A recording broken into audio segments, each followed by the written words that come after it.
പ്രിയ യുക്തിവാദി സുഹൃത്തുക്കളെ, സഹോദരന്മാരെ, ബഹുമാനപ്പെട്ട സി രവീന്ദ്രൻ സാറിൻ്റെ ഈശോയുടെ ഗിരിപ്രഭാഷണത്തെക്കുറിച്ചുള്ള വിമർശന വീഡിയോയുടെ മറുപടിയായി ചെയ്യുന്ന രണ്ടാമത്തെ പാർട്ടായി ചെയ്യുന്ന വീഡിയോ ആണിത്. ക്രൈസ്തവ ആധ്യാത്മികതയുടെ ഏറ്റവും ഗൗരവമേറിയ ഒരു അപ്രായോഗികമെന്ന് ഏതൊരു മനുഷ്യനും തോന്നുന്ന ഒരു വചനഭാഗം കാണിച്ചു തന്നുകൊണ്ട് ഈ ഗിരിപ്രഭാഷണത്തിലെ ഈശോയുടെ പ്രബോധനത്തിൻ്റെ അപ്രായോഗികതയെ ചൂണ്ടിക്കാണിക്കാനാണ് ബഹുമാനപ്പെട്ട സി രവീന്ദ്രൻ ശ്രമിക്കുന്നത്. അദ്ദേഹത്തിൻ്റെ വാക്കുകളൊന്നും നമുക്ക് കേൾക്കാം. 5:38 പറയുന്നു, You have heard that it was said, an eye for an eye and a tooth for tooth. But I say to you, do not resist an evildoer. But if anyone strikes you on the right cheek, turn the other also. So, സാധാരണ ഇതിൽ ഇങ്ങനെ പറയാറുണ്ട്, നമ്മുടെ നിയമം ഇതാണ്, an eye for an eye and a tooth for a tooth. കണ്ണിന് കണ്ണ്, പല്ലിന് പല്ല് എന്നാണ് പറയപ്പെടുന്നത്. അങ്ങനെയാണ് നിയമം പറയുന്നത്. പക്ഷേ ഇവിടെ ഐ സേ ടു യു, പക്ഷെ ഞാൻ വേറെ പറയുന്നത്, ഇതാണ് ഈ പുതുതായിട്ട് പറയുന്ന കാര്യം എന്നുള്ള രീതിയിൽ യേശു പറയുന്നതാണ്. Do not resist an evil doer. തെറ്റ് ചെയ്യുന്ന ഒരാളെ, ഒരു അതിക്രമിയെ ഒരിക്കലും പ്രതിരോധിക്കരുത് എന്നാണ് പറയുന്നത്. നിങ്ങളോട് അല്ലെ ആരോടെങ്കിലും നിങ്ങളിപ്പോൾ ഒരാൾ റേപ്പ് ചെയ്യുന്നു കണ്ടുകൊണ്ട് നിൽക്കുകയാണ്, നിങ്ങൾ ഈ ഒരു വാദം നോക്കുകയാണെന്നുണ്ടെങ്കിൽ ആ ഈവിൾ ഡൂവറെ നിങ്ങൾ പ്രതിരോധിക്കാൻ പാടില്ല എന്നുള്ളതാണ്. ഇതിങ്ങനെയാണ് കണ്ണുക്ക് പകരം കണ്ണ്, പല്ലിന് പകരം പല്ല് എന്ന് പറഞ്ഞിട്ടുള്ളത് നിങ്ങൾ കേട്ടുള്ളൂ. എന്നാൽ ഞാൻ നിങ്ങളോട് പറയുന്നു, ദുഷ്ടനെ എതിർക്കരുത്. വലതു കരണത്തടിക്കുന്നവന് മറുകരണം കൂടി കാണിച്ചു കൊടുക്കുക. വലതു കരണത്തടിക്കുന്നവന് മറുകരണം കൂടി കാണിച്ചു കൊടുക്കുക. നിന്നോട് വ്യാഹരിച്ച് നിന്റെ ഉടുപ്പ് കരസ്ഥമാക്കുന്നവന് മേലങ്കി കൂടി കൊടുക്കുക. 1 മൈൽ ദൂരെ പോകാൻ നിന്നെ നിർബന്ധിക്കുന്നതോട് കൂടെ 2 മൈൽ ദൂരം പോവുക. ചോദിക്കുന്നവന് കൊടുക്കുക, വായ്പ വാങ്ങാൻ ഇച്ഛിക്കുന്നവനിൽ നിന്ന് ഒഴിഞ്ഞു മാറരുത്. ക്രിസ്തുവിൻ്റെ പ്രബോധനത്തെക്കുറിച്ച് വ്യക്തമായൊരു ധാരണയില്ലാത്തതും ക്രിസ്തുവിൻ്റെ പ്രബോധനത്തിൻ്റെ ആന്തരിക അർത്ഥത്തെക്കുറിച്ചും ആ പ്രബോധനത്തിൻ്റെ ശൈലിയെക്കുറിച്ചും വ്യക്തമായൊരു ധാരണയില്ലാതെ അക്ഷരാർത്ഥത്തിൽ ഈ പ്രബോധനത്തെ എടുക്കുകയും അതിനെ ഒരു ഭരണഘടനയിലെ ഒരു നിയമം പോലെയോ ഒരു പീനൽ കോഡിലെ നിയമം പോലെയോ നടപ്പിലാക്കാൻ ശ്രമിക്കുമ്പോൾ വരുന്ന ഒരു ഗൗരവമേറിയ യുക്തിരാഹിത്യമാണ് സി രവീന്ദ്രനിലൂടെ ഇവിടെ വെളിപ്പെടുന്നത്. ഇതിൻ്റെ ഹെഡിങ് POC ബൈബിളിൽ കൊടുത്തിരിക്കുന്ന തിന്മയെ നന്മ കൊണ്ട് ചെയ്യുക. ഈ പ്രബോധനത്തിൻ്റെ ആകത്തുക തിന്മയെ തിന്മ കൊണ്ട് നേരിടരുത് എന്ന് പറഞ്ഞാൽ നമ്മളെ അടിക്കുന്നവനെ തിരിച്ചടിച്ച് നേരിടരുത് എന്ന് അതിൻ്റെ അർത്ഥം നമ്മളവനെ ഡിഫെൻഡ് ചെയ്യരുത് എന്നല്ല അർത്ഥം. നമ്മളെ അടിക്കുമ്പോൾ അത് നമുക്ക് തടയാനുള്ള അവകാശമുണ്ട്. നമ്മുടെ സ്വയരക്ഷ നമ്മളെ കാത്തു സൂക്ഷിക്കുന്നതിന് നമുക്ക് അവകാശമുണ്ട്. അപ്പം നമ്മളിവിടെ സ്വയരക്ഷയ്ക്ക് എന്നെ കൊല്ലാൻ വരുന്നവനെ ഞാൻ കൊല്ലപ്പെടാതിരിക്കാൻ തടയുന്നതും എന്നെ കൊല്ലാൻ വരുന്നവനെ ശിക്ഷിക്കാനായി വൈരാഗ്യ ബുദ്ധിയോടെ അവനെ തിരിച്ച് ആക്രമിക്കുന്നതും തമ്മിലുള്ള വ്യത്യാസമാണ് ഇവിടെ ഉദ്ദേശിക്കുന്നത്. അപ്പം ഇദ്ദേഹത്തിൻ്റെ വീഡിയോയിൽ ചോദിക്കുന്നുണ്ട്, ഒരു സ്ത്രീയെ ബലാത്സംഗം ചെയ്യുന്ന നമ്മൾ കാണുന്നു, അത് തടയാൻ നമ്മൾ ശ്രമിക്കണ്ടേ എന്ന് ചോദിച്ചാൽ ക്രിസ്തുവിൻ്റെ മാതൃകയാണല്ലോ നമ്മൾ പിന്തുടരുന്നത്. ക്രിസ്തുവിൻ്റെ മാതൃകയിൽ ദേവാലയത്തിൽ വെച്ച് ദൈവത്തിൻ്റെ ആലയവുമായി പരിശുദ്ധമായി കാത്തു സൂക്ഷിക്കേണ്ട ആലയത്തെ കേവലം ഒരു കച്ചവട സ്ഥാപനത്തിൻ്റെ നിലവാരത്തിലേക്ക് താഴ്ത്തിക്കൊണ്ട് ദേവാലയത്തിൻ്റെ പ്രദേശങ്ങളിലും വരാന്തകളിലുമൊക്കെ കച്ചവടം നടത്തുമ്പോൾ ഈശോ അതെല്ലാം തട്ടിമാറ്റി ശോഭിക്കുന്ന ഒരു രംഗം ബൈബിളിൽ വിവരിച്ചിട്ടുണ്ട്. ഇതിനെക്കുറിച്ച് ഈ പറയുന്ന അർത്ഥത്തിലാണെങ്കിൽ ദുഷ്ടനെ എതിർക്കരുത് എന്ന് പറയുന്ന അർത്ഥത്തിൽ നമ്മളെ എന്ത് ചെയ്യാൻ വന്നാലും നമ്മളിങ്ങനെ നിശബ്ദമായി സഹിച്ചുകൊണ്ടിരിക്കണം എന്നാണ് ഈശോ ഉദ്ദേശിച്ചത് എന്നാണോ അർത്ഥമാക്കുന്നത്? ഇനി അതാണ് ഈശോ ഉദ്ദേശിച്ചതെങ്കിൽ അങ്ങനെ ഈശോയുടെ മാതൃക, ഈശോ ആ ഉദ്ദേശിച്ച അർത്ഥത്തിന് എന്ത് മാതൃകയാണ് നൽകിയതെന്ന് നമ്മൾ പരിശോധിക്കണം. അപ്പം ഇവിടെ ഒരു സമഗ്രമായ ഒരു സ്നേഹത്തിൻ്റെ ഒരു സന്ദേശമാണ് ഈശോ നൽകുന്നത്. എന്ന് പറഞ്ഞാൽ കണ്ണിന് പകരം കണ്ണ്, കൈക്ക് പകരം കൈ എന്ന് പറയുന്ന യഹൂദ മതത്തിൻ്റെ തോറയിലുണ്ടായിരുന്ന ദൈവം തന്നെ നൽകിയതെന്ന് കരുതപ്പെടുന്ന ആ നിയമത്തിൻ്റെ പൂർത്തീകരണം എന്ന് പറയുന്നത് സകല മനുഷ്യരെയും നേടുക എന്നുള്ളതാണ്, നന്മയിലേക്ക് നയിക്കുക എന്നുള്ളതാണ്. നിന്നെപ്പോലെ തന്നെ നിന്റെ അയൽക്കാരനെ സ്നേഹിക്കുക എന്ന അർത്ഥത്തിൽ. ഇത് നിങ്ങൾക്ക് മനസ്സിലാവുമെന്നറിയില്ല. ഈ വചനം തന്നെ കൂടുതൽ വ്യാപ്തിയിലും വ്യക്തതയിലും വിവരിച്ചിരിക്കുന്ന ലൂക്കയുടെ സുവിശേഷം 6-ാം അധ്യായത്തിലെ 29 മുതലുള്ള വചനഭാഗങ്ങളും കൂടെ നമുക്ക് കേൾക്കും. ഇതേ വചനം തന്നെ മറ്റൊരു സുവിശേഷകൻ കൂടുതൽ വ്യക്തതയിലും ആഴത്തിലും എഴുതിയിരിക്കുന്നതാണ്. നമുക്കൊന്നൊന്ന് കേൾക്കാം. 27 മുതലുള്ള വാക്യങ്ങളാണ്.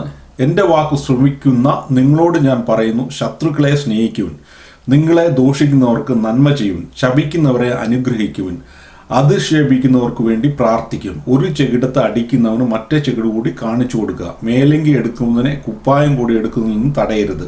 നിന്നോട് ചോദിക്കുന്ന ഏതൊരുവനും കൊടുക്കുക. നിന്റെ വസ്തുക്കൾ എടുത്തുകൊണ്ട് പോകുന്നതിനോട് തിരികെ ചോദിക്കരുത്. മറ്റുള്ളവർ നിങ്ങളോട് എങ്ങനെ പെരുമാറണമെന്ന് നിങ്ങൾ ആഗ്രഹിക്കുന്നുവോ അങ്ങനെ തന്നെ നിങ്ങളും അവരോട് പെരുമാറുവിൻ. നിങ്ങളെ സ്നേഹിക്കുന്നവരെ നിങ്ങൾ സ്നേഹിക്കുന്നതിൽ എന്ത് മേന്മയാണുള്ളത്? പാപികളും നിങ്ങളെ സ്നേഹിക്കുന്നവരെ സ്നേഹിക്കുന്നുണ്ടല്ലോ. നിങ്ങൾക്ക് നന്മ ചെയ്യുന്നവർക്ക് നിങ്ങൾ നന്മ ചെയ്യുന്നതിൽ എന്ത് മേന്മയാണുള്ളത്? പാപികളും അങ്ങനെ ചെയ്യുന്നുണ്ടല്ലോ. തിരിച്ചു കിട്ടുമെന്ന് പ്രതീക്ഷിച്ച് വായ്പ കൊടുക്കുന്നതിൽ എന്ത് മേന്മയാണുള്ളത്? കൊടുക്കുന്നിടത്തോളം തിരിച്ചു കിട്ടുമെന്ന പ്രതീക്ഷയിൽ പാപികൾക്ക് വായ്പ കൊടുക്കുന്നില്ലേ? എന്നാൽ നിങ്ങൾ ശത്രുക്കളെ സ്നേഹിക്കും, തിരിച്ചു കിട്ടുമെന്ന് പ്രതീക്ഷിക്കാതെ മറ്റുള്ളവർക്ക് നന്മ ചെയ്യുകയും വായ്പ കൊടുക്കുകയും ചെയ്യുന്നു. അപ്പോൾ നിങ്ങളുടെ പ്രതിഫലം വലുതായിരിക്കും. നിങ്ങൾ അത്യുന്നതൻ്റെ പുത്രന്മാരായിരിക്കും. കാരണം അവിടുന്ന് നന്ദിഹീനരോടും ദുഷ്ടരോടും കരുണ കാണിക്കുന്നു. നിങ്ങളുടെ പിതാവ് കരുണയുള്ളവനായിരിക്കുന്ന പോലെ നിങ്ങളും കരുണയുള്ളവനായിരിക്കും. ഇതാണ് ആ ഗിരിപ്രഭാഷണത്തിലെ നമ്മൾ മുമ്പ് കേട്ട സി രവീന്ദ്രൻ വിമർശിക്കുന്ന വചനഭാഗത്തിൻ്റെ കൂടുതൽ സമഗ്രവും വ്യക്തവുമായ സന്ദേശം. ഇവിടെ ഈശോയുടെ സന്ദേശത്തിൻ്റെ ആത്യന്തികമായ ലക്ഷ്യം എന്ന് പറയുന്നത് നിങ്ങൾ തിന്മയെ തിന്മ കൊണ്ട് നേരിടരുത് എന്നുള്ളതാണ്. ഇന്നത്തെ ലോകത്തിൻ്റെ ഒരു പൊതു സ്വഭാവം നമ്മളെ അടിക്കുന്നവനെ തിരിച്ചടിക്കുക എന്ന ആ ശൈലിക്ക് പകരം നമ്മളെ ദ്രോഹിക്കുന്നവരെയും നമ്മളെ പീഡിപ്പിക്കുന്നവരെയും അതേ മാർഗത്തിൽ തിരിച്ചു ചെയ്യാതെ അവരോട് ക്ഷമിക്കുകയും അവരോട് കരുണ കാണിക്കുകയും അവരെ സ്നേഹിക്കുകയും അവരുടെ നമ്മളോടുള്ള സഹനത്തെ നമ്മളെ ഏൽപ്പിക്കുന്ന സഹനത്തെ സഹിക്കുകയും ദൈവസ്നേഹത്തെ പ്രതി സഹിക്കുകയും ചെയ്യുക എന്ന ഒരു സന്ദേശമാണ് ഈ ഒരു ചെകിടത്ത് അടിക്കുന്നവനും മറ്റേ ചെകിട് കൂടി കാണിച്ചു കൊടുക്കുക. ഇത് ഒരു പ്രത്യക്ഷത്തിൽ കാണുന്ന ഒരു പ്രവൃത്തിയല്ല സൂചിപ്പിക്കുന്നത്. അപ്പം സി രവീന്ദ്രൻ ചോദിക്കുന്ന പോലെ ചോദിക്കുകയാണെങ്കിൽ ഒരു കാരണത്തടിക്കുന്നവന് മറ്റേ ചെകിടും കൂടെ കാണിച്ചു കൊടുക്കുക. അപ്പം നമ്മൾ മറ്റേ ചെകിടും കൂടെ കാണിച്ചു കൊടുത്തു. മറ്റേ ചെകിട് കാണിച്ചു, അവൻ അവിടെ ഒരെണ്ണം തന്നു. പിന്നെ മൂന്നാമത്തെ എന്താണ്, രണ്ടാമത്തെ അടിയും കിട്ടി കഴിയുമ്പോൾ എന്താണ് ചെയ്യേണ്ടതെന്ന് പറഞ്ഞിട്ടില്ല. അങ്ങനെയാണ് പിന്നെ രണ്ടാമത്തെ അടിയും കിട്ടി കഴിഞ്ഞാൽ നമുക്ക് മറ്റൊന്നിട്ട് നമ്മളെ കൊണ്ട് ചെയ്യാൻ പറ്റുന്ന പരമാവധി തിരിച്ചാക്രമിക്കാൻ ദൈവം പെർമിഷൻ തന്നതല്ലെന്ന് നമുക്ക് ചോദിക്കാൻ പറ്റും. അല്ല, ഒരു ചെകിടത്തടിച്ചു, വലത് ചെകിടത്ത് കാണിച്ചു, മറ്റേ ചെകിടും കൂടെ കാണിച്ചു കൊടുത്തു, അവനൊന്നും ഇവിടെയും കൂടെ തന്നു. അതോടുകൂടെ നമ്മൾ ഫ്രീ ആയി. പിന്നെ നമുക്ക് എന്ത് വേണമെങ്കിലും ചെയ്യാം. ഇതല്ല, അങ്ങനെയല്ല അതിനെ കാണേണ്ടത്. ഈശോ ആ ഉദാഹരണങ്ങളിലൂടെ എന്താണ് നമ്മളോട് സംവേദിക്കാൻ ശ്രമിക്കുന്നത്, എന്ത് ദൈവീക ജ്ഞാനമാണ് തരാൻ ശ്രമിക്കുന്നത് എന്നാണ് നമ്മൾ അതിനെ മനസ്സിലാക്കേണ്ടത്. അങ്ങനെ മനസ്സിലാക്കുമ്പോഴാണ് ലൂക്കയുടെ സുവിശേഷം 6-ാം അധ്യായം 27 മുതലുള്ള വാക്യങ്ങൾ വായിക്കുമ്പോൾ ദുഷ്ടനെ ദുഷ്ടത കൊണ്ട് നേരിടരുത്, തിന്മയെ തിന്മ കൊണ്ട് നേരിടരുത്, നന്മ കൊണ്ട് നേരിടണം എന്ന ആ ബേസിക് സന്ദേശം തരാൻ വേണ്ടിയാണ് ദൈവം ഈശോ ഇവിടെ ശ്രമിക്കുന്നതെന്ന് നമ്മൾ തിരിച്ചറിയണം. അപ്പോൾ ആ നേരിടുന്നതിൻ്റെ ലക്ഷ്യം ഇനി ഏതെങ്കിലും രീതിയിൽ ഈശോ പ്രതികരിക്കുന്നതിൻ്റെയും അവനെ സ്നേഹിച്ചുകൊണ്ട് അവൻ ചെയ്യുന്ന പ്രവൃത്തിയിൽ നിന്ന് അവനെ തിരുത്താൻ വേണ്ടിയാണ് ഇത് ചെയ്യുന്നത്. ഇനി ഒരു ക്രിസ്ത്യാനിയുടെ മനോഭാവം എന്തെന്നാണ് തുടർന്ന് വരുന്ന വചനങ്ങളിൽ നമ്മൾ കാണുന്നത് എന്ന് പറഞ്ഞാൽ, നിനക്ക് 2 ഉടുപ്പുണ്ടെങ്കിൽ നിന്റെ ഉടുപ്പെടുത്തോണ്ട് പോകുന്നവനെ നീ തടയരുത്, നിന്റെ അടിവസ്ത്രം കൂടെ കൊടുക്കുക. അല്ലെങ്കിൽ നിനക്ക് 2 ഉടുപ്പുണ്ടെങ്കിൽ 1 കൊടുക്കുക. നിന്റെ എന്തെങ്കിലും എടുത്തുകൊണ്ട് പോകുന്നവനെ നീ തടയരുത്, നീ അവന് വിട്ടുകൊടുക്കുക. ഇനി എനിക്ക് പേഴ്സണലായിട്ട് അറിയാവുന്ന ഒരു ആത്മീയ മനുഷ്യൻ്റെ ജീവിതത്തിൽ സംഭവിച്ച ഒരു സംഭവം നിങ്ങളോട് പറയാൻ വേണ്ടി ഞാൻ ആഗ്രഹിക്കുന്നു. ഒന്ന് പറഞ്ഞുകൊള്ളട്ടെ, ദുഃഖകരമായ എന്ന് പറയട്ടെ, ക്രിസ്തുവിൻ്റെ പ്രബോധനം യഥാർത്ഥത്തിൽ ജീവിക്കുന്ന വളരെ വളരെ കുറച്ച് ആളുകൾ മാത്രമേ ഇന്ന് ലോകത്തുള്ളൂ. ക്രിസ്ത്യാനികൾ എന്ന് പറയുന്ന നല്ലൊരു ശതമാനം പേരും ക്രിസ്തുവിൻ്റെ പ്രബോധനത്തിൻ്റെ ഒരു 20-30% മാത്രം ജീവിക്കുന്ന ആളുകളാണ്. എന്നാൽ ഈ വചനമൊക്കെ യഥാർത്ഥത്തിൽ ജീവിക്കാൻ ശ്രമിക്കുന്ന ആളുകൾ വലിയ ദൈവാനുഭവമുള്ളവരും ദൈവത്താൽ നയിക്കപ്പെടുന്നവരുമായിരിക്കും എന്ന് നമ്മൾ തിരിച്ചറിയണം. ഇനി ആ സഹോദരൻ്റെ ജീവിതത്തിൽ സംഭവിച്ച ഒരു സംഭവമാണ് നിങ്ങളോട് ഷെയർ ചെയ്യുന്നത്. ഒരു സത്യാന്വേഷിയായ സഹോദരൻ സത്യത്തെ അന്വേഷിച്ച് നടന്നു. അങ്ങനെ ദൈവമുണ്ടോ ഇല്ലയോ എന്നൊക്കെ അന്വേഷിച്ച് ലാസ്റ്റ് ദൈവം എന്ന സാധ്യത അദ്ദേഹം കണ്ടെത്തി.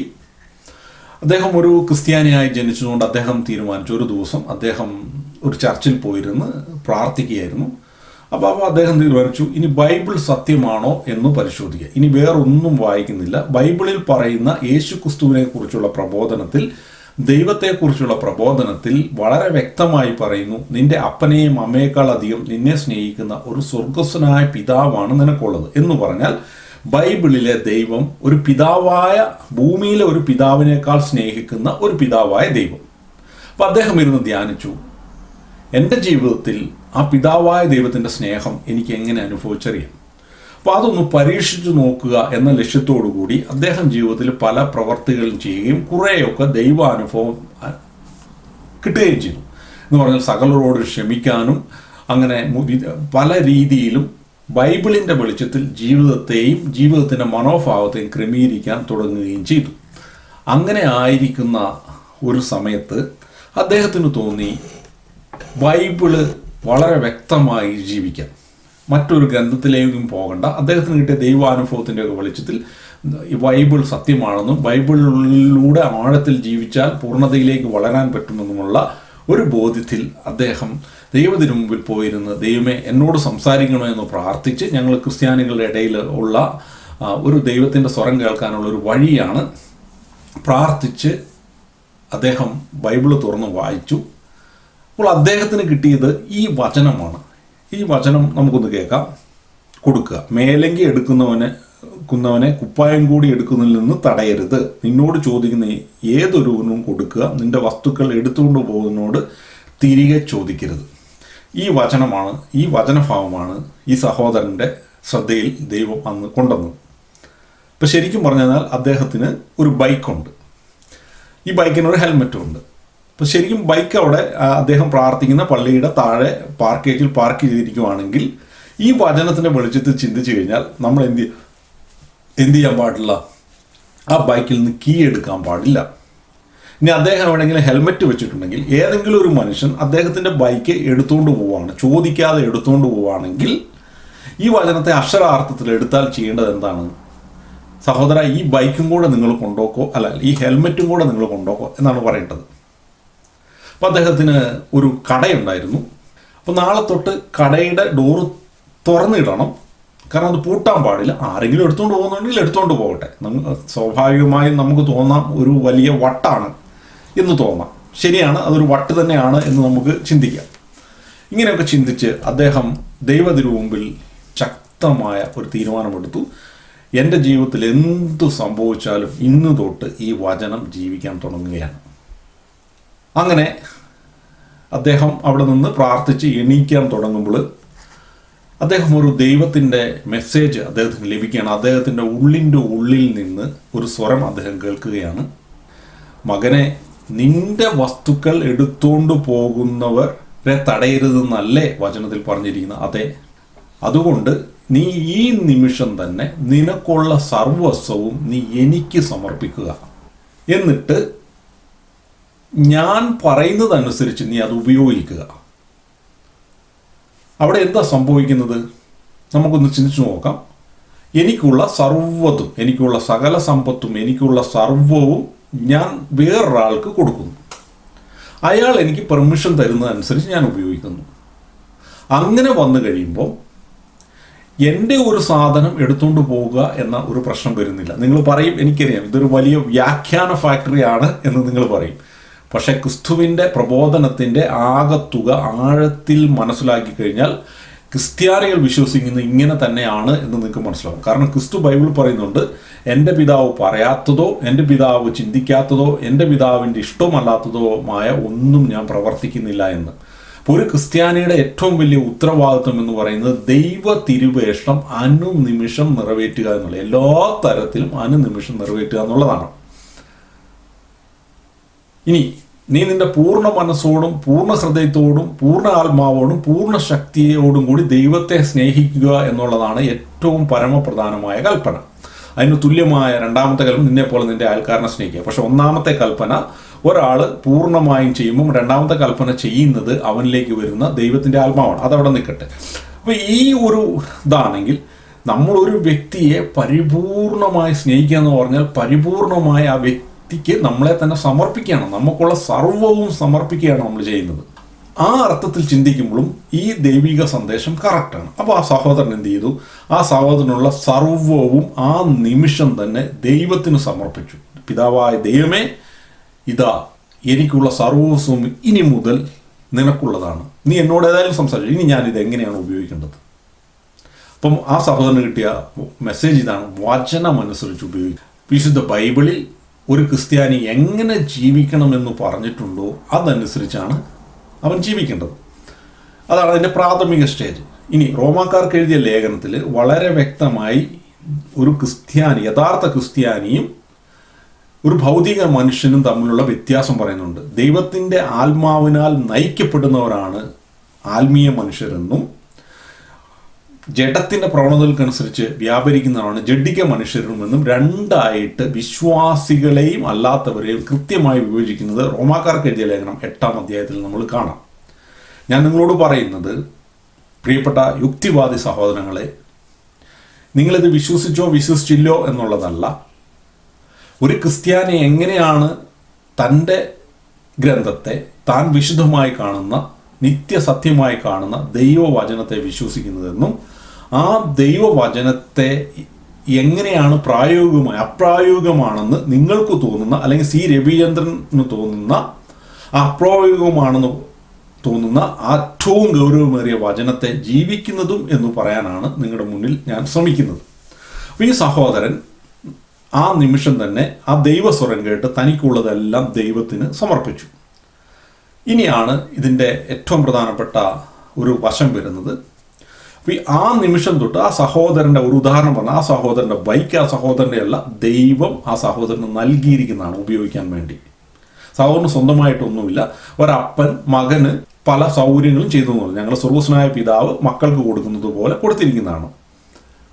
ഇപ്പോൾ എൻ്റെ മകൻ, ഞാനൊരു ബൈക്ക് വാങ്ങിക്കൊടുക്കുന്നു, അവനോട് ഞാൻ ചില നിർദ്ദേശം, നീ ഈ ബൈക്ക് ഇങ്ങനെയൊക്കെ ഉപയോഗിക്കാവുള്ളൂ, നീ ഇന്ന ആൾക്കാർക്കൊന്നും കൊടുക്കും, നീ മാത്രമേ ഉപയോഗിക്കാവുള്ളൂ എന്ന് പറഞ്ഞാൽ, എൻ്റെ മകൻ സ്വന്തമായി ഉണ്ടാക്കിയിട്ടല്ലാത്തത് കൊണ്ടും അപ്പൻ എന്ന നിലയിൽ ഞാൻ സ്നേഹത്തോടെ കൊടുത്തതായിട്ടും എൻ്റെ നിർദ്ദേശങ്ങൾ അനുസരിക്കാൻ ബാധ്യസ്ഥനാണ്. അപ്പം ഞാൻ അവനോട് പറയുകയാണ്, നീ അത് ഉപയോഗിച്ചോ, കുഴപ്പമൊന്നുമില്ല, പക്ഷെ നീ വേറൊരാൾക്കും കൊടുക്കരുത് എന്ന് പറഞ്ഞാൽ അത് വേറെ ആർക്കും കൊടുക്കാൻ അവൻ അവകാശമില്ല എന്ന് പറയുന്ന പോലെ എനിക്കുള്ളത് മുഴുവൻ ഞാൻ ദൈവത്തിന് പൂർണ്ണമായി സമർപ്പിച്ച് ദൈവത്തിന് ഏൽപ്പിച്ചു കൊടുത്തു കഴിഞ്ഞാൽ പിന്നെ ദൈവം എനിക്ക് പറയുന്നത് പോലെ മാത്രം ഉപയോഗിക്കാൻ അവകാശമുള്ളൂ. ഇപ്പം ഞാൻ വണ്ടി കൊണ്ട് പാർക്ക് ചെയ്തു, സ്വാഭാവികമായും എൻ്റെതല്ലാത്തത് കൊണ്ടും ഇത് മറ്റൊരാളുടെ ആയതുകൊണ്ടും ഇതിനെ സുരക്ഷിതമായി സൂക്ഷിക്കാനുള്ളതും കടമ എനിക്കുണ്ട്. അപ്പം ഞാൻ വണ്ടി കൊണ്ട് പാർക്ക് ചെയ്യുമ്പം കീ ഒക്കെ എടുത്തുകൊണ്ട് പോകണം. ഇനി എന്തെങ്കിലും കാരണവശാൽ ആ വണ്ടി പാർക്ക് ചെയ്യണമെന്നും അവിടെ കീ വെക്കണോ വേണ്ടയോ എന്ന് പോലും ഞാനല്ല തീരുമാനം, ഞാൻ ചോദിക്കണം എന്താ ചെയ്യേണ്ടത്. അപ്പം ദൈവം എന്നോട് ദൈവവചനത്തിലൂടെ ഒരു വസ്തുവകകളെ എങ്ങനെ സംരക്ഷിക്കണമെന്ന് പറഞ്ഞ അർത്ഥത്തിൽ ഞാൻ അതിനെ സംരക്ഷിക്കണം. ഇനി ഏതെങ്കിലും ഒരു വ്യക്തി ആ ബൈക്ക് എടുത്തുകൊണ്ട് പോവുകയാണെങ്കിൽ ഞാൻ ചോദിക്കേണ്ടത്, ദൈവമേ ഈ ബൈക്ക് ഞാൻ അവന് കൊടുക്കണമോ, അവൻ എടുത്തുകൊണ്ട് പോകാൻ പെർമിഷൻ കൊടുക്കണമോ എന്ന് ചോദിക്കുമ്പോൾ ദൈവം നമ്മളോട് സംസാരിക്കും. വചനത്തിലൂടെയും ആന്തരികമായും നമുക്ക് പരിശുദ്ധാത്മാവിൻ്റെ ഇഷ്ടം തിരിച്ചറിയാനും അതനുസരിച്ച് പ്രവർത്തിക്കാനും കഴിയും. ചില പ്രത്യേക സാഹചര്യങ്ങളിൽ ദൈവം പറയും അവൻ അത് കൊണ്ടോക്കോട്ടെ എന്നാണ് പറയുന്നതെങ്കിൽ നിരുപാധികം ഒരു ക്രിസ്ത്യാനി അത് കൊടുക്കാൻ ബാധ്യസ്ഥനാണ്. ഇപ്പം എനിക്ക് 2 ഉടുപ്പുണ്ടെങ്കിൽ ഒരു ഉടുപ്പ് കൊടുക്കണമെന്ന് ബൈബിളിൽ വളരെ വ്യക്തമായി പറഞ്ഞിട്ടുണ്ടെങ്കിൽ അത് കൊടുക്കാൻ ഞാൻ ബാധ്യസ്ഥനാണ്. അത് കേവലം ഒരു ഉടുപ്പിൻ്റെ എണ്ണത്തിലല്ല, എത്രത്തോളം ലളിതമായും ദരിദ്രനായും ഒരു ക്രിസ്ത്യാനി ജീവിക്കണമെന്ന് ദൈവം ആഗ്രഹിക്കുന്ന ആ പൂർണ്ണതയിൽ ജീവിക്കാൻ ബാധ്യസ്ഥനാണ്. അതുകൊണ്ടാണ് വിശുദ്ധ ഫ്രാൻസിസ് അസീസിയിലൂടെയൊക്കെ ആധ്യാത്മിക ദാരിദ്ര്യത്തെക്കുറിച്ച് ദൈവം നമ്മളെ പഠിപ്പിച്ചത്. പക്ഷെ ഇന്ന് ക്രിസ്ത്യാനികൾ അത് ജീവിക്കുന്നുണ്ടോ ജീവിക്കുന്നില്ലോ എന്നുള്ളത് കൊണ്ട് ഈ പറയുന്ന ഗിരിപ്രഭാഷണത്തിൽ പറയുന്ന യേശുവിൻ്റെ പ്രബോധനം അസത്യമാകുന്നില്ല. ലോകത്തിലുള്ള 600 കോടി ജനങ്ങളും വിശ്വസിച്ചില്ലെങ്കിലും പ്രകൃതി നിയമങ്ങൾ, ഒരു ഫിസിക്സിൻ്റെ നിയമം സത്യമായി നിലനിൽക്കുന്നത് പോലെ തന്നെയാണ് നിത്യസത്യമായ ദൈവത്തിൻ്റെ വചനവും നിലനിൽക്കുന്നത്. ഇത് മനുഷ്യൻ വിശ്വസിച്ചോ വിശ്വസിച്ചില്ലയോ എന്നതിനെ ആശ്രയിച്ചിട്ടല്ല ബൈബിളിലെ പ്രബോധനം സത്യമായി നിലനിൽക്കുന്നത്. അതുകൊണ്ട് തന്നെ ക്രിസ്ത്യാനികളെന്ന് പറഞ്ഞ് ബൈബിളും പൊക്കിപ്പിടിച്ച് നടക്കുന്ന ഞാനടക്കമുള്ള വ്യക്തികളുടെ കുറവുകളെ നോക്കി ഇത് അപ്രായോഗികമാണെന്ന് പറയുന്നതിൽ അർത്ഥമില്ല. ഇതിനെ വിവേകത്തോടെയും ശുദ്ധമായ മുൻവിധികളില്ലാത്ത ബുദ്ധിയോടും കൂടി വിലയിരുത്തുമ്പോഴാണ് ഇതിൻ്റെ പ്രായോഗികത മനസ്സിലാകുക.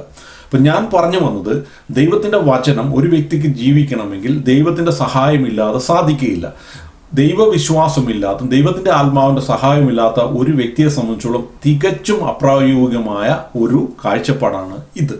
എന്നാൽ ദൈവത്തിൻ്റെ ജ്ഞാനം വന്നു കഴിയുമ്പോൾ അതെങ്ങനെയാണ് ജീവിക്കേണ്ടതെന്നുള്ള ഒരു ചെറിയ ഉദാഹരണം നിങ്ങളുടെ മുന്നിൽ അവതരിപ്പിച്ചതാണ് ഞാൻ ഈ സഹോദരൻ്റെ ജീവിതത്തിലൂടെ സംഭവിച്ചത്. അതിനുശേഷം ആ സഹോദരൻ്റെ ജീവിതത്തിൽ അവന് സ്വന്തമായിട്ടൊന്നുമില്ല, എല്ലാം ദൈവം ആഗ്രഹിക്കുന്ന വിധത്തിൽ ഉപയോഗിക്കുക എന്നുള്ളതാണ്. അപ്പോൾ അവൻ്റെ ഷോപ്പ് അവൻ നല്ല രീതിയിൽ നടത്തണം.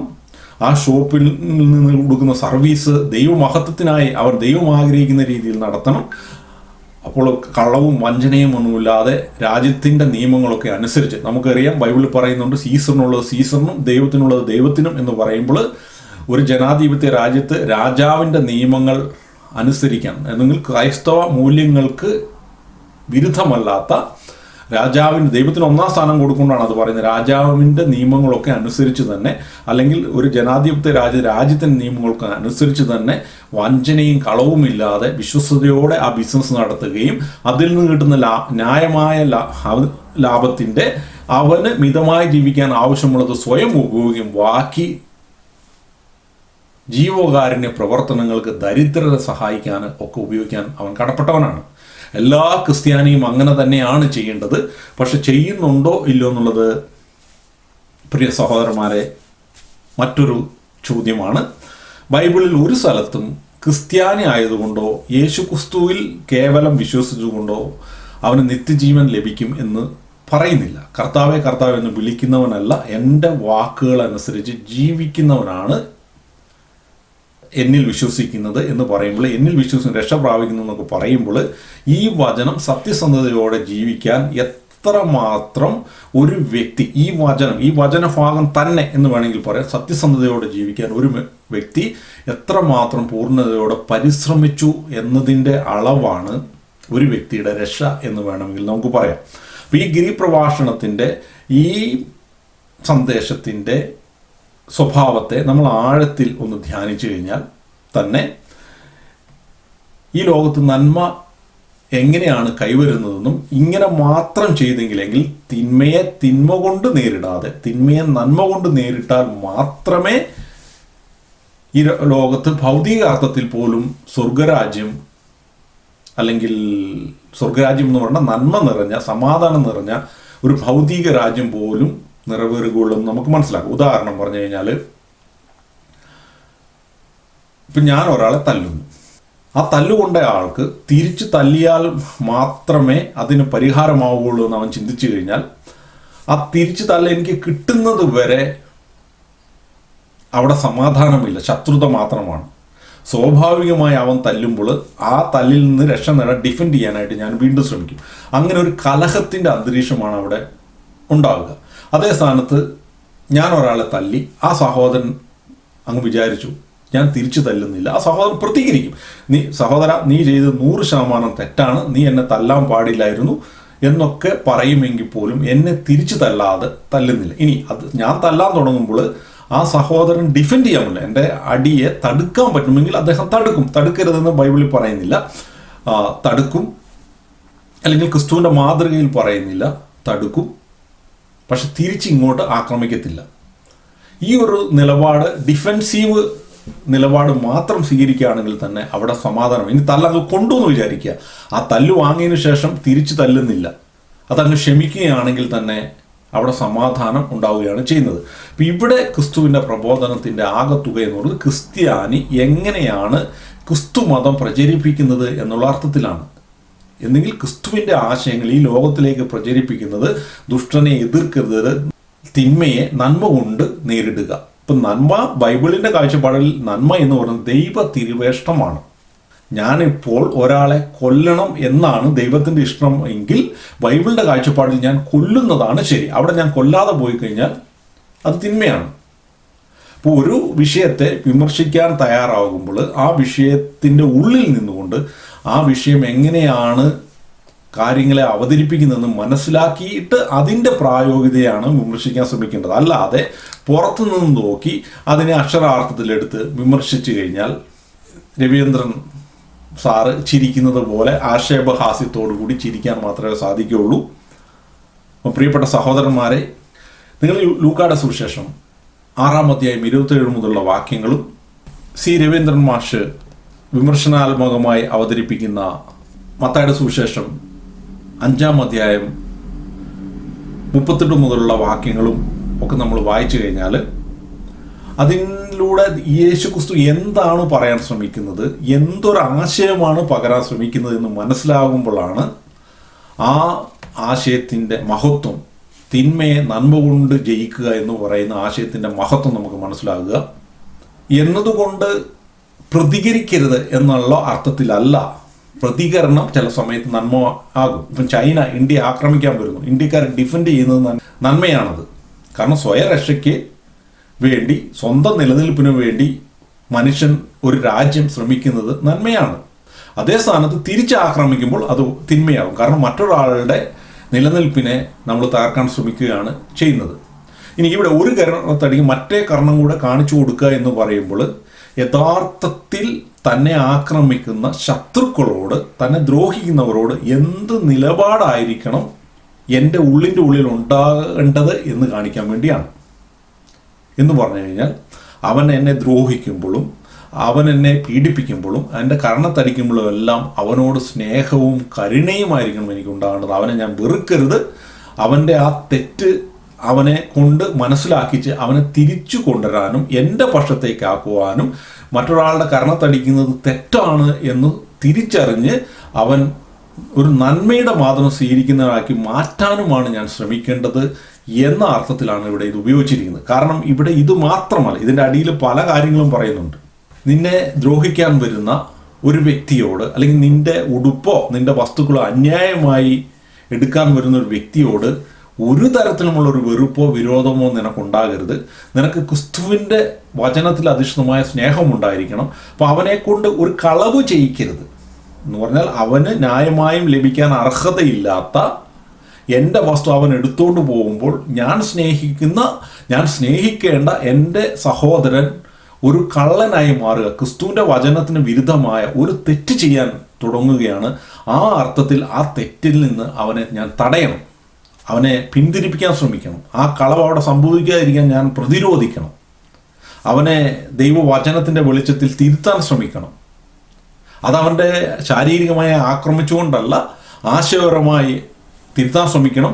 അവൻ എന്നെ ബലമായി എന്നെ കൊള്ളയടിക്കാൻ ശ്രമിക്കുകയാണെങ്കിൽ ആ കൊള്ളയടിയെ പ്രതിരോധിക്കാനുള്ള സ്വാതന്ത്ര്യവും എനിക്കുണ്ട്. ഇനി ഉന്നതമായ ആധ്യാത്മികതയിലേക്ക്, അല്ലെങ്കിൽ ക്രിസ്തുവിൻ്റെ പ്രബോധനം ഉന്നതമായ ആധ്യാത്മികതയിൽ ഇവിടെ എനിക്ക് എന്നുള്ളൊരു പ്രശ്നം വരുന്നില്ല. ഓരോ സാഹചര്യത്തിലും ഞാൻ എൻ്റെ ദൈവപിതാവിനോട് ചോദിക്കുകയാണ്, പിതാവെ ഞാൻ എന്ത് ചെയ്യണം? അപ്പം പിതാവ് പറയുന്ന, പിതാവിൻ്റെ ഇഷ്ടമനുസരിച്ച് ഞാൻ പ്രതികരിക്കാന്നുള്ളൂ. ചിലപ്പോൾ അവനെ തടയാനായിരിക്കും പറയുന്നത്, ചിലപ്പോൾ അവനത് എടുത്തുകൊണ്ട് പൊക്കോട്ടെ എന്നായിരിക്കും പറയുന്നത്. പിതാവായ ദൈവത്തിൻ്റെ ഇഷ്ടം എന്താണെന്ന് പിതാവായ ദൈവത്തോട് ചോദിക്കുക. ആത്മാവിൻ്റെ പ്രേരണയ്ക്ക് അനുസരിച്ച് ആത്മീയ മനുഷ്യർ വ്യാപരിക്കുന്നു. ഒരു ക്രിസ്ത്യാനി വ്യാപരിക്കുന്നത് പരിശുദ്ധാത്മാവിൻ്റെ പ്രേരണയ്ക്ക് അനുസരിച്ചാണ്. അനുനിമിഷം പരിശുദ്ധാത്മാവിൻ്റെ സന്ദേശങ്ങൾ, ഇഷ്ടങ്ങൾ തിരിച്ചറിഞ്ഞുകൊണ്ടാണ്. ഇത് നിങ്ങൾ നോക്കുമ്പോൾ ക്രിസ്ത്യാനികൾ അങ്ങനെയാണോ ജീവിക്കുന്നത്? നമ്മൾ ഇന്ന് കാണുന്ന ബഹുഭൂരിപക്ഷം ക്രിസ്ത്യാനികൾ അങ്ങനെയാണോ ജീവിക്കുന്നത്? അല്ല. കുറേയൊക്കെ പ്രായോഗികതയുടെയും ഭൗതികതയുടെയും ഒക്കെ രണ്ട് വള്ളത്തെ കാല് വെച്ച് സഞ്ചരിക്കുന്നവരാണ് ബഹുഭൂരിപക്ഷം ക്രിസ്ത്യാനികളും. അതുകൊണ്ടാണ് ഈ വചനം ഒക്കെ ജീവിക്കുന്ന ആളുകളെ സാക്ഷ്യമായി നമുക്ക് കാണാൻ പറ്റാത്തത്. എന്നതുകൊണ്ട് ഈ വചനം അസത്യമാകുന്നില്ല എന്ന് നമ്മൾ തിരിച്ചറിയണം. സി രവീന്ദ്രൻ മാഷ് ഭിക്ഷാടനത്തെക്കുറിച്ചൊക്കെ പറയുന്ന ഈ വചനഭാഗത്ത് അല്ലെങ്കിൽ വിമർശിക്കുന്ന ഈ വചനത്തെ ഇങ്ങനെയൊന്നും അല്ല മനസ്സിലാക്കേണ്ടത്. ക്രിസ്തുവിൻ്റെ പ്രബോധനത്തിൻ്റെ ആകത്തുകയെ മനസ്സിലാക്കണം. ഇനി ഇത് അക്ഷരാർത്ഥത്തിൽ ഒരു നിയമമല്ല എന്ന യാഥാർത്ഥ്യം തന്നെ മനസ്സിലാക്കണം. അതൊരു ആദർശമാണ്. ഒരു ആദർശം, ഒരു ജ്ഞാനം നമ്മളൊരു വിഷയത്തിൽ ഇംപ്ലിമെൻ്റ് ചെയ്യുന്നത് അനേകം സാഹചര്യങ്ങളുടെ അടിസ്ഥാനത്തിലാണ്. ഇപ്പം ബെഗ് ചെയ്യുക അല്ലെങ്കിൽ ഭിക്ഷാടനം നടത്താൻ അർഹരായിരിക്കുന്നവർ ആരെന്ന് നമ്മൾ മനസ്സിലാക്കണം. ലോകത്തുള്ള സകല മനുഷ്യർക്കും ഭിക്ഷാടനം നടത്തും. ഞാനൊരു സമ്പന്നനാണ്, എനിക്ക് വന്ന് ഭിക്ഷാടനം നടത്താൻ പറ്റുമോ? അപ്പം നിങ്ങളോട് ചോദിക്കുന്നവർക്ക് കൊടുക്കുക എന്ന് പറയുമ്പോൾ അതവൻ അർഹിക്കുന്നതാണോ അല്ലയോ? ഇനി ന്യായമല്ലാത്ത രീതിയിലാണോ അവൻ ആ ചോദ്യം ചോദിക്കുന്നത് എന്ന് നമ്മൾ പരിശോധിക്കാൻ കടപ്പെട്ടവനാണ്. ബൈബിളിൽ തന്നെ നിങ്ങൾ അധ്വാനിച്ച് ജീവിക്കുമെൻ എന്ന് അനേകം സ്ഥലങ്ങളിൽ പറഞ്ഞിട്ടുണ്ട്. നിങ്ങളുടെ കടമകൾ നിർവഹിച്ച് ജീവിക്കും എന്നൊക്കെ പറയുന്നുണ്ട്. ഇനി ഉൽപ്പത്തി പുസ്തകത്തിൽ നിങ്ങൾ വിയർപ്പ് കൊണ്ട് പക്ഷെ ജീവിക്കും എന്ന് പറയുന്നുണ്ട്. ഇതെല്ലാം മനസ്സിലാക്കി ലോകത്തുള്ള സകല മനുഷ്യരും ഭിക്ഷാടനം നടത്തി ജീവിക്കണമെന്നാണ് യേശുക്രിസ്തു പറയുന്നതും ഇതൊന്നും പ്രായോഗികമല്ല എന്നൊക്കെ പറയുമ്പോൾ രവീന്ദ്രന് ബൈബിളിനെ വിമർശിക്കുക, ബൈബിളിനെ ഒരു ആക്ഷേപഹാസ്യമായി തൻ്റെ ആക്ഷേപഹാസ്യ കല ഉപയോഗിച്ച് അവതരിപ്പിക്കുക, തൻ്റെ ഫാൻസ് അസോസിയേഷനുകളെ സൂചിപ്പിക്കുക, ചിരിപ്പിക്കുക, ഇത്തരം ലക്ഷ്യങ്ങളൊക്കെ ഉള്ളൂ എന്നാണ് നമ്മൾ മനസ്സിലാക്കുന്നത്. നമ്മൾ ഒരു യഥാർത്ഥമായ ക്രിസ്തുവിൻ്റെ പ്രബോധനത്തിൻ്റെ തലത്തെ മനസ്സിലാക്കി എന്നിട്ട് ആ മനസ്സിലാക്കിയത് പ്രായോഗികമല്ല എന്ന് പറയുക എന്നുള്ളതല്ല. കേവലം 1-2 സെൻറ്റൻസുകളൊക്കെ വായിച്ച് അതിനെ ഒന്ന് വിലയിരുത്തി കേൾവിക്കാരെ ഒന്ന് സുഖിപ്പിക്കുക, രസിപ്പിക്കുക, നമ്മളൊരു വിനോദമൊക്കെ കാണുന്നത് പോലെ ഇത്രേ ഉള്ളൂ എന്നാണ് എൻ്റെ അഭിപ്രായം.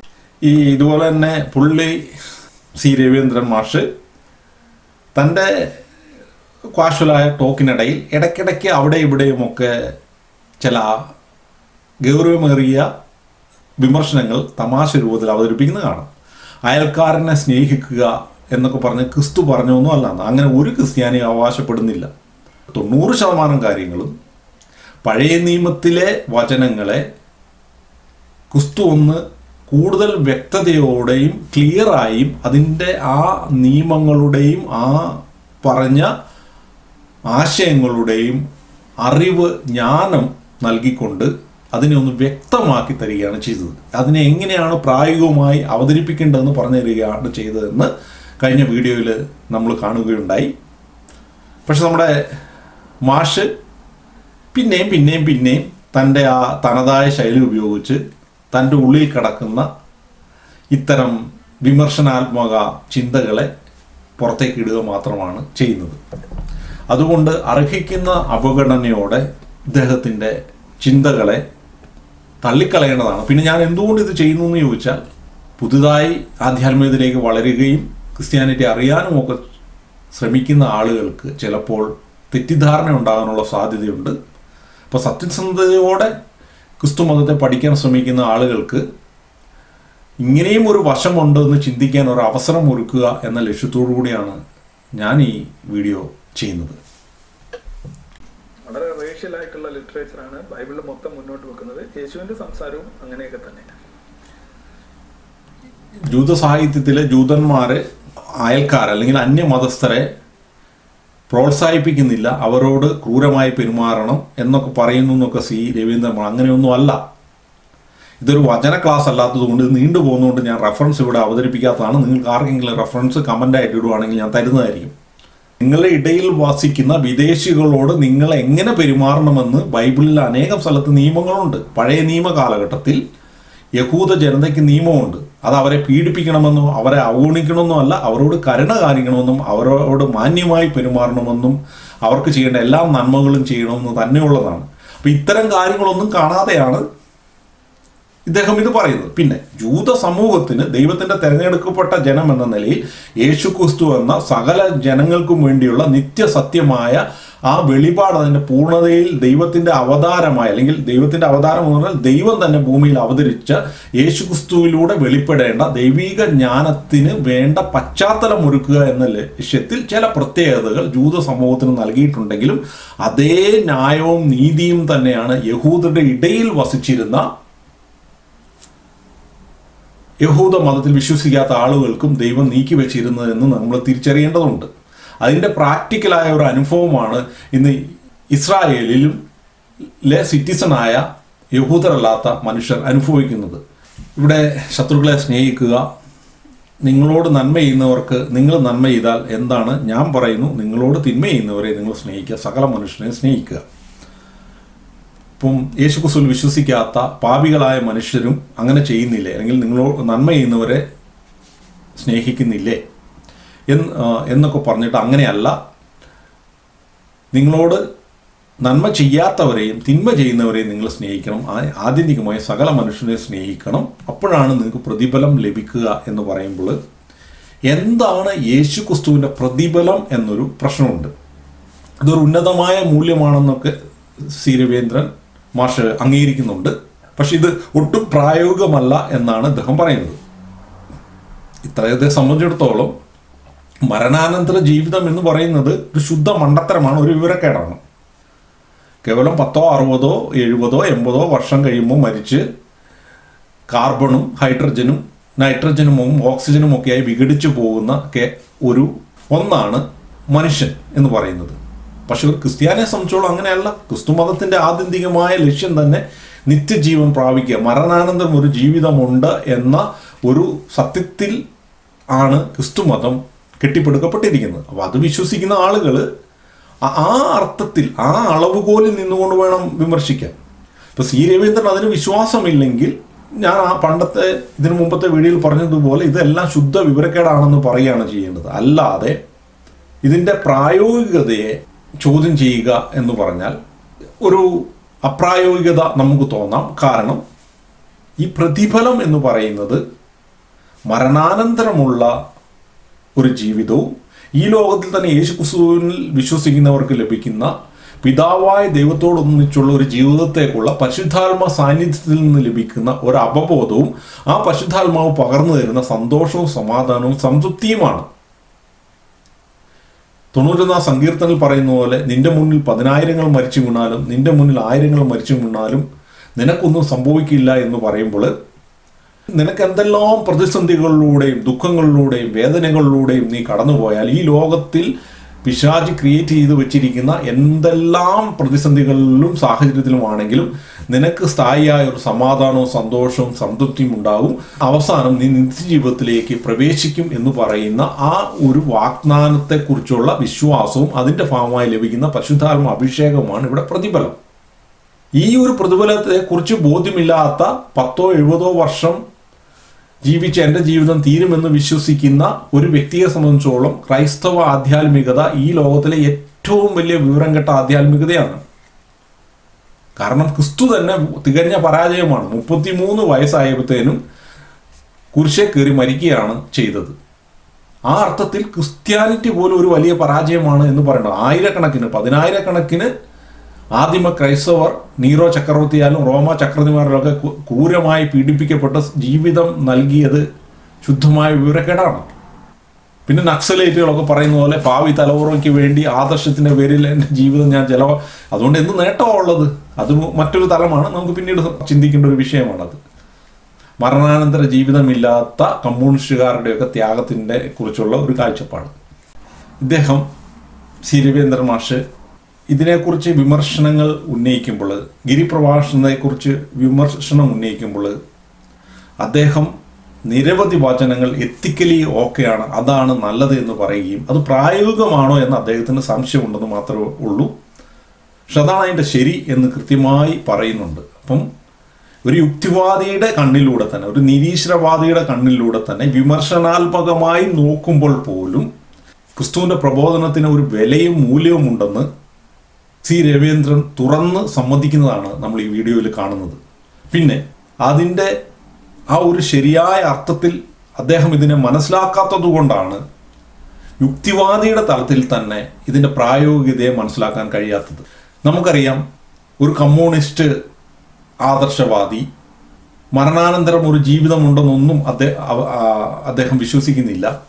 പക്ഷേ ഒരു കമ്മ്യൂണൽ സമത്വസുന്ദരമായ ഒരു രാജ്യം കെട്ടിപ്പടുക്കുന്നതിന് വേണ്ടി സ്വന്തം ജീവിതം തന്നെ ഉപേക്ഷിക്കുന്നു. അല്ലെങ്കിൽ ഒരു നക്സൽ ആദിവാസികൾക്ക് വേണ്ടിയും അധസ്ഥിതർക്ക് വേണ്ടിയും ഒക്കെ സ്വന്തം ജീവിതം തന്നെ നശിപ്പിക്കുന്നു. വല്ല പോലീസുകാരുടെയൊക്കെ വെടിയേറ്റ് 10, 30, 40 വയസ്സിൽ അവൻ കൊല്ലപ്പെടുന്നു. പക്ഷെ അവനത് ചെയ്യുമ്പോൾ അവൻ്റെ ഉള്ളിൽ ഒരു ആത്മാഭിമാനം ഉണ്ട്, ഞാൻ ഈ പാവപ്പെട്ടവർക്ക് വേണ്ടി എൻ്റെ ജീവിതം ഒഴിഞ്ഞു വെക്കുന്നു എന്ന്. പക്ഷെ അവന് അറിയാം, ഈ 40 വർഷം കഴിയുമ്പോൾ ഞാൻ മരിക്കുമ്പോൾ എൻ്റെ ജീവിതം അതോടുകൂടി എന്നേക്കുമായി തീരുകയാണെന്ന്. അങ്ങനെ ഒരു ഈശ്വര വിശ്വാസം ഇല്ലാത്ത ഒരു വ്യക്തിക്ക് ചിന്തിക്കാൻ കഴിയുമെങ്കിൽ ഈ മരണാനന്തരം ഒരു ജീവിതമുണ്ട് എന്ന് വിശ്വസിക്കുന്ന ഒരു വ്യക്തി എത്ര അധികമായി ഈ വിഷയത്തിൽ സ്വന്തം ജീവിതത്തെ വില കൊടുത്ത് സ്നേഹിക്കും. അങ്ങനെ വില കൊടുക്കാൻ തയ്യാറുള്ളവനാണ് തന്നെ ആക്രമിക്കുന്നവരെയും തന്നെ പീഡിപ്പിക്കുന്നവരെയും സ്നേഹിച്ചുകൊണ്ട് അവർക്ക് വേണ്ടി സഹിക്കുന്നതും. അതിനേക്കാൾ എല്ലാം ഉപരി ഈ സഹനം യേശുക്രിസ്തു ചെയ്തതുപോലെ പിതാവായ ദൈവത്തിൻ്റെ മുന്നിൽ സമർപ്പിക്കുകയും അനിതസാരണമായ ദൈവത്തിൻ്റെ കൃപ ഈ ലോകത്തിലേക്ക് ഒഴുകുകയും ആളുകളിൽ മാറ്റം വരുത്തുകയും ചെയ്യുന്നത്. തന്നെ പീഡിപ്പിക്കുന്നവർക്ക് വേണ്ടി നമ്മൾ പ്രാർത്ഥിക്കുമ്പോൾ ദൈവത്തിൻ്റെ ശക്തി ആ പീഡിപ്പിക്കുന്ന മനുഷ്യരിലേക്ക് ഇറങ്ങുകയും അവരെ മാനസാന്തരത്തിൻ്റെ വഴിയിലേക്ക്, തെറ്റുകൾ തിരിച്ചറിയാനുള്ള കൃപ ലഭിക്കുന്ന വഴിയിലേക്ക് നയിക്കും. ഇത് ഒരു യുക്തിവാദിക്ക് മനസ്സിലാകുമോ ഇല്ലയോ എന്ന് എനിക്കറിയില്ല. പക്ഷെ ഞങ്ങളെപ്പോലെയുള്ള വിശ്വാസികൾ റിയലായിട്ട് അനുഭവിക്കുന്ന കാര്യമാണ്. ഈ റിയാലിറ്റിയെ ഞങ്ങൾ തിരിച്ചറിയുന്നതുകൊണ്ടാണ് ഞങ്ങൾ ഇന്നും ക്രിസ്ത്യാനിയായി ജീവിക്കുന്നതും ബൈബിൾ സത്യമാണെന്ന് വിശ്വസിക്കുന്നതിനും കാരണം. അപ്പം കുറേ വചനങ്ങൾ, ഇതിനകത്ത് നല്ലൊരു ശതമാനം വചനങ്ങളും എത്തിക്കലി വളരെ മഹത്തായതാണെന്നും വളരെ നല്ലതാണെന്നും അദ്ദേഹം ഇവിടെ പറയുകയാണ് ചെയ്യുന്നത്. അതിൽ നിന്ന് തന്നെ ക്രിസ്തുവിൻ്റെ പ്രബോധനത്തിന് ആഴമേറിയ മൂല്യമുണ്ട് എന്ന് ഒരു യുക്തിവാദിയുടെ കണ്ണിൽ കൂടെ നോക്കുമ്പോൾ പോലും മൂല്യമുണ്ട് എന്ന് നമുക്ക് തിരിച്ചറിയാൻ പറ്റും. നമ്മുടെ രവീന്ദ്ര മാഷ് വീണ്ടും പറയുന്ന ഒരു ഭാഗമാണ് നമ്മളിവിടെ കേൾക്കുന്നത്. ജൂതന്മാർ മാത്രമാണ് യേശുക്രിസ്തുവിൻ്റെ ലിസ്റ്റിലുള്ളതെന്ന്. ഇതൊക്കെ വളരെ ഗൗരവമേറിയ തെറ്റായ പഠനവും വിലയിരുത്തലുമാണ്. യേശുക്രിസ്തുവിലൂടെ നിറവേറിയത്, യേശുക്രിസ്തുവിൻ്റെ ജീവിതത്തിലൂടെ നിറവേറിയത് ലോകത്തിലെ സകല മനുഷ്യർക്കും വേണ്ടിയുള്ള ഒരു ദൈവിക വെളിപാടിൻ്റെ തുറവിയാണ്. ആ യേശുക്രിസ്തുവിൻ്റെ പ്രബോധനത്തെ ആഴത്തിൽ മനസ്സിലാക്കാൻ പഴയ നിയമ പശ്ചാത്തലമുള്ള യഹൂദർക്കായിരുന്നു സാധിച്ചിരുന്നത്. എന്നിട്ട് ഈശോ പറയുകയാണ്, ഗോതമ്പ് മണി നിലത്ത് വീണ് അഴുകുന്നില്ലെങ്കിൽ അത് വലിയൊരു മരമായി മാറുകയില്ല എന്ന് പറഞ്ഞാൽ യേശുക്രിസ്തുവിൻ്റെ ജീവിതത്തിലൂടെ തൻ്റെ പ്രബോധനങ്ങൾ തൻ്റെ ജീവിത മാതൃകയിലൂടെ തന്നെ ശിഷ്യരിലേക്ക് നൽകുകയും ആ പ്രബോധനം ലഭിച്ച ശിഷ്യരിലൂടെയാണ് ലോകം മുഴുവനെയും യേശുക്രിസ്തുവിലൂടെ അനുഗ്രഹിക്കപ്പെടുക എന്നാണ് പറയുന്നതിൻ്റെ അർത്ഥം. ഇനി യുക്തിവാദികളെ സംബന്ധിച്ചിടത്തോളം ഒരിക്കലും അംഗീകരിക്കാൻ പറ്റാത്ത യേശുവിൻ്റെ ക്രൂശുമരണവും ലോകത്തിൻ്റെ മേൽ തിന്മയുടെ അവകാശവും ഈ ക്രൂശുമരണത്തിലൂടെ തിന്മയെ പരാജയപ്പെടുത്തുന്നതുമായൊക്കെയുള്ള കുറേ ക്രൈസ്തവ ആധ്യാത്മികതയുടെ ഏറ്റവും പ്രധാനപ്പെട്ട ചില ചിന്തകളുണ്ട്, ചില തിരിച്ചറിവുകളുണ്ട്. അതിൻ്റെയും കൂടെ വെളിച്ചത്തിൽ മാത്രമേ ഈ വചനഭാഗങ്ങളൊക്കെ മനസ്സിലാകുകയുള്ളൂ.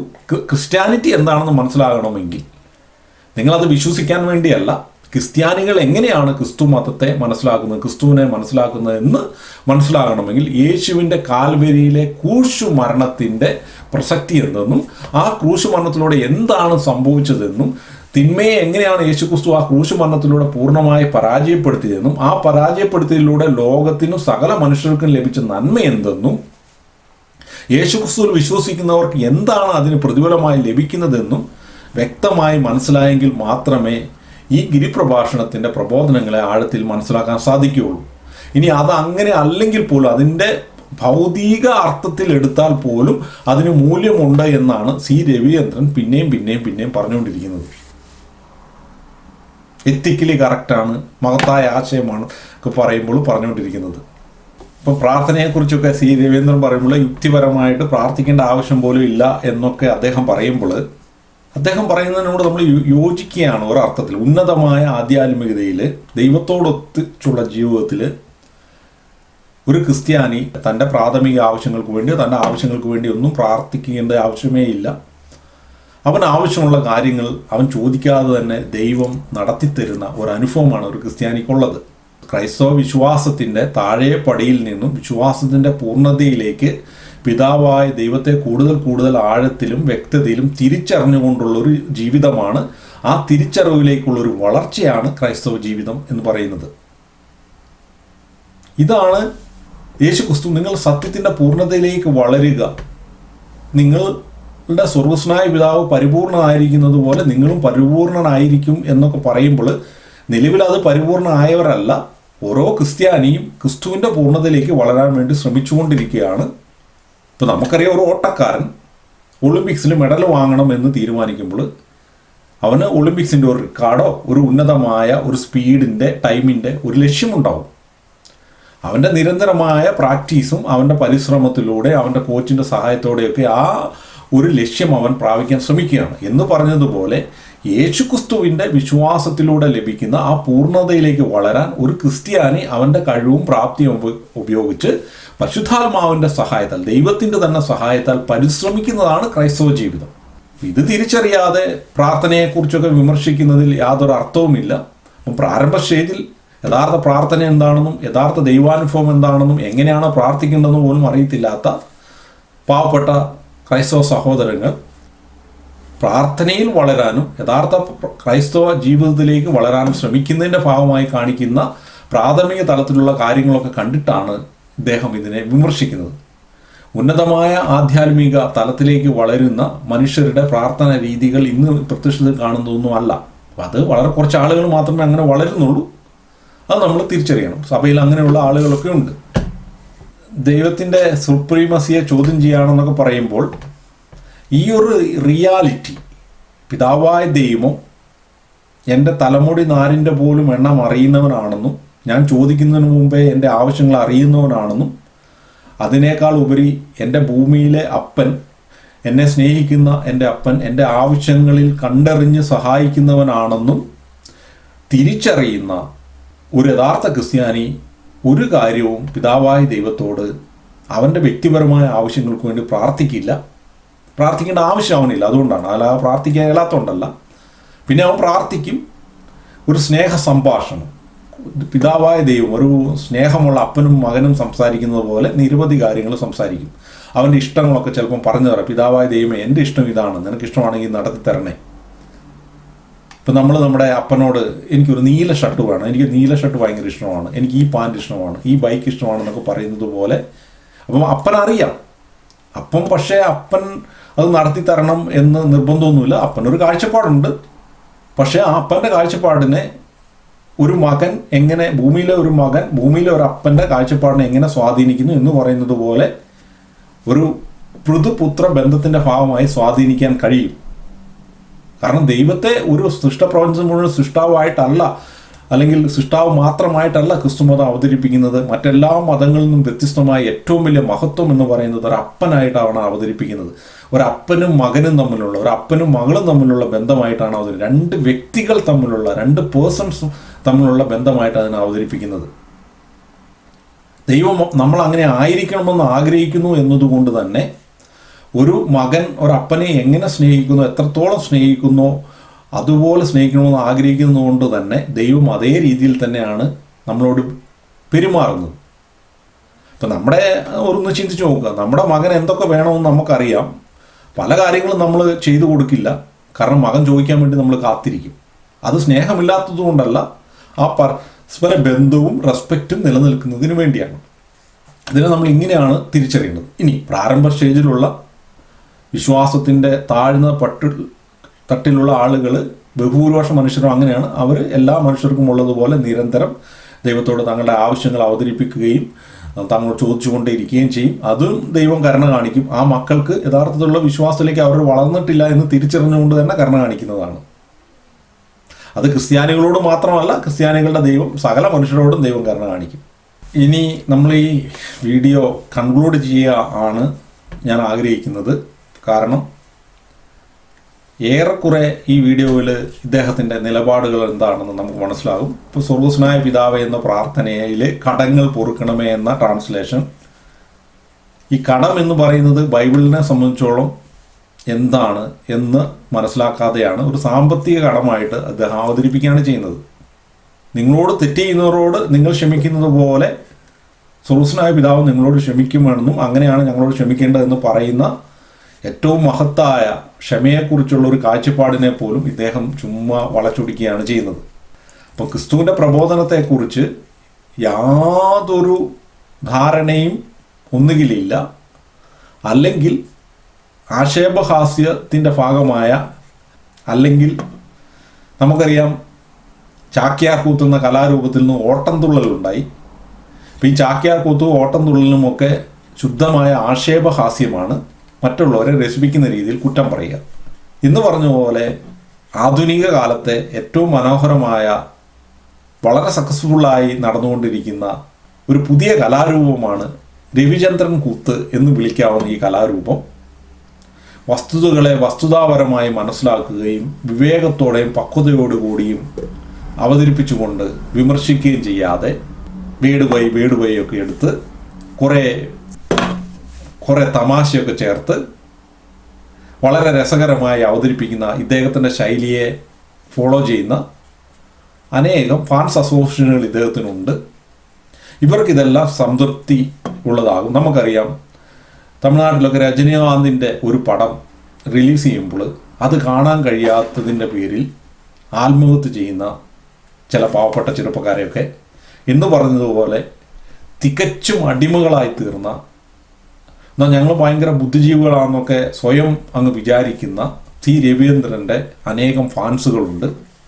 അവർക്കൊക്കെ ഇതൊക്കെ രസിക്കും. എന്നാൽ സ്വതന്ത്ര ബുദ്ധിയോടെ വിവേകത്തോടെ ക്രൈസ്തവ ദർശനതയെ മനസ്സിലാക്കി അതിനെ വിമർശിക്കാൻ ശ്രമിക്കുന്നവർക്ക് ഉള്ള ഒരു നിലവാരമുള്ള ഒരു പ്രസംഗമേ അല്ല, ഒരു അവതരണമേ അല്ല ഇത്.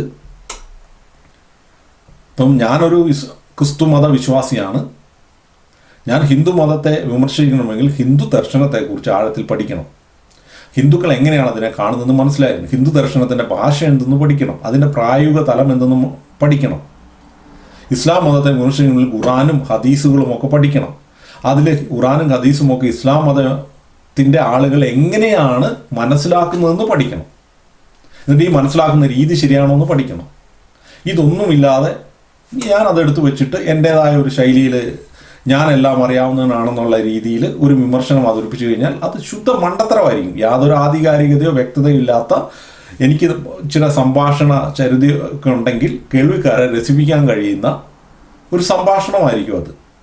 അതുകൊണ്ട് ഈ സി രവീന്ദ്രൻ്റെ ഗിരിപ്രഭാഷണത്തിൻ്റെ മഹത്വം എന്ന് പറയുന്ന ഈ വീഡിയോയ്ക്കുള്ള മറുപടി ഞാനിവിടെ അവസാനിപ്പിക്കുകയാണ്.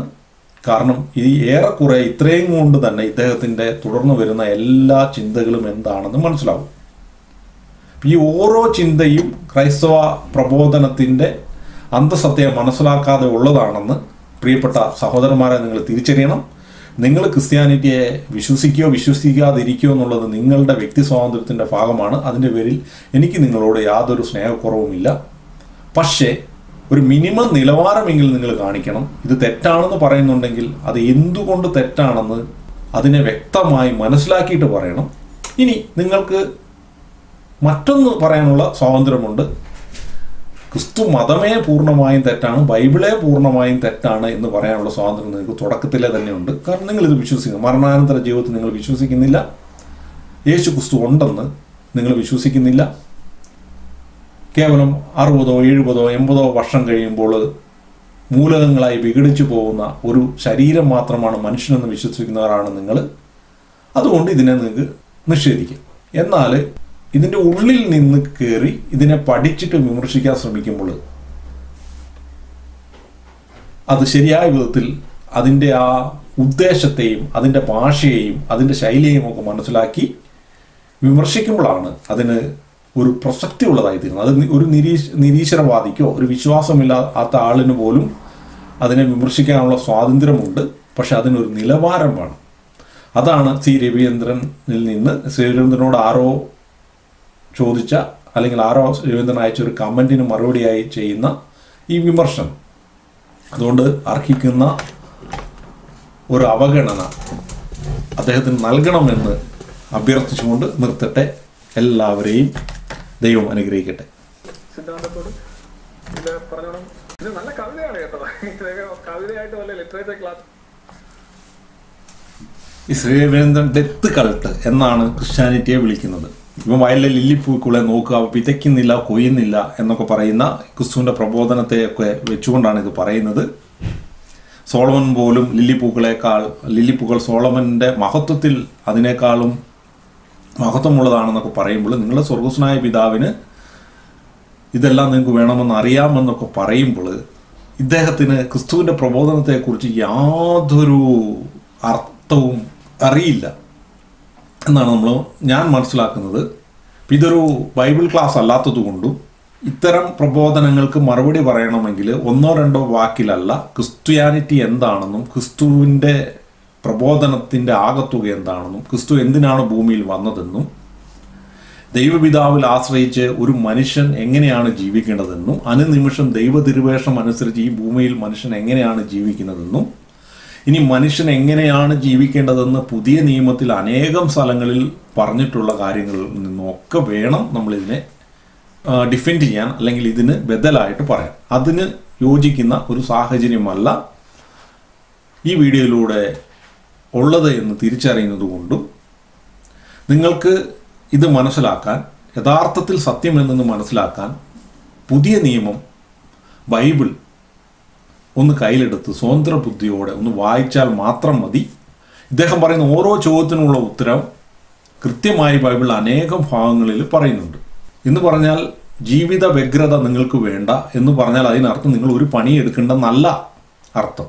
നിങ്ങൾ വ്യഗ്രതയില്ലാതെ നിങ്ങളുടെ കടമകൾ നിർവഹിക്കുക, നിങ്ങളുടെ ചുമതലകൾ നിർവഹിക്കുക, നിങ്ങളുടെ തൊഴിൽ നിങ്ങൾ നന്നായി ചെയ്യുക. സീസണിനുള്ളത് എന്ന് യേശുക്രിസ്തു പറയുമ്പോൾ തന്നെ ഒരു രാജ്യത്ത് പണിയെടുക്കാതെ മനുഷ്യൻ ജീവിച്ച് നികുതി കൊടുക്കാതെ മനുഷ്യൻ ജീവിച്ചാൽ അവൻ എങ്ങനെ ജീവിക്കും? ഇനി ഇതിൻ്റെ മറ്റൊരു തലമുണ്ട്. യഥാർത്ഥ വിശുദ്ധിയിൽ ക്രൈസ്തവർ ജീവിക്കാൻ തുടങ്ങിയാൽ ഈ നൂലെ കെട്ടി ഇറക്കുന്നത് പോലെ തന്നെ ദൈവത്തിൻ്റെ അനിതര സാധാരണമായ ഇടപെടൽ ഈ ലോകത്തിൽ ഉണ്ടാകും എന്നുള്ളത് വേറൊരു സത്യം. ഇത് ഒരു കാരണവശാലും നിങ്ങൾക്ക് വിശ്വസിക്കാൻ പറ്റാത്തൊരു സംഗതിയാണെന്ന് എനിക്കറിയാം. പക്ഷെ അനേകം വിശുദ്ധരുടെ ജീവിതത്തിൽ ഇത് സംഭവിക്കുന്നുണ്ട്. ഇന്നും അനേകം ക്രിസ്ത്യാനികളുടെ ജീവിതത്തിൽ ഇങ്ങനെയുള്ള അനുഭവങ്ങളൊക്കെ ഉണ്ട്. എന്നതുകൊണ്ട് ഒരു പണിയും എടുക്കാതെ ദൈവം തരുന്നത് വാങ്ങി തിന്ന് ജീവിക്കുക എന്നുള്ളതല്ല ക്രിസ്തുവിൻ്റെ പ്രബോധനം. അധ്വാനിക്കണം എന്ന് തന്നെയാണ് ക്രിസ്തുവിൻ്റെ പ്രബോധനം. പക്ഷെ അത് വ്യഗ്രതകളില്ലാതെ സന്തോഷത്തോടെയും സമാധാനത്തോടെയും ചെയ്യുക. ഇനി സോളമൻ മോൽ ഈ ലില്ലിപ്പൂക്കളേക്കാൾ മഹത്വം കുറഞ്ഞവനാണെന്നൊക്കെ പറയുമ്പോൾ അത് എന്താണ് മഹത്വം എന്ന് തിരിച്ചറിഞ്ഞിട്ട് വേണം പറയാൻ. ബൈബിളിൻ്റെ കാഴ്ചപ്പാടുള്ള മഹത്വം എന്താണെന്ന് അറിയാതെ സി രവീന്ദ്രൻ എങ്ങനെയാണ് ഇതിന് മറുപടി പറയുന്നത്?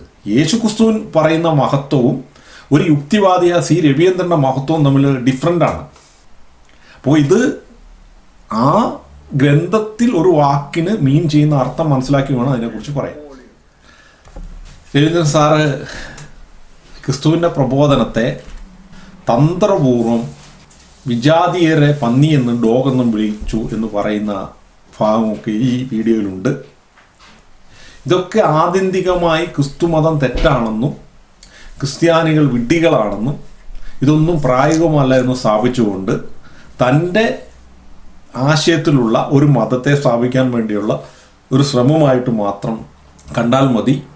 പ്രിയപ്പെട്ട സഹോദരന്മാരെ, നിങ്ങൾ രവിചന്ദ്രൻ മതത്തിൻ്റെ അംഗങ്ങളല്ലെങ്കിൽ, അതിൻ്റെ വിശ്വാസത്തിലേക്ക് പൂർണ്ണമായി വീണവരല്ലെങ്കിൽ, ആ മതത്തിലേക്ക് പോകുന്നതിന് മുമ്പ് ഞാൻ എൻ്റെ വീഡിയോയിലൂടെയൊക്കെ ഷെയർ ചെയ്ത കാര്യങ്ങളൊക്കെ ഒന്ന് ചിന്തിച്ച് സാധിക്കുമെങ്കിൽ ബൈബിളൊന്ന് വായിച്ച് ക്രിസ്ത്യാനികൾ എങ്ങനെയാണ് ബൈബിളിനെ മനസ്സിലാക്കുന്നതെന്നൊക്കെ മനസ്സിലാക്കി എന്നിട്ട് സത്യസന്ധതയോടെ അതിനെ വിലയിരുത്തി നിങ്ങൾക്ക് തോന്നുവാണ് സി രവീന്ദ്രൻ പറയുന്നതാണ് ശരിയെന്ന് തോന്നുന്നെങ്കിൽ നിങ്ങളങ്ങനെ അദ്ദേഹത്തിൻ്റെ കാഴ്ചപ്പാടിലേക്ക് പോവുക, അല്ലെങ്കിൽ അത് തള്ളിക്കളയുക എന്ന് അഭ്യർത്ഥിച്ചുകൊണ്ട് നിർത്തുന്നു.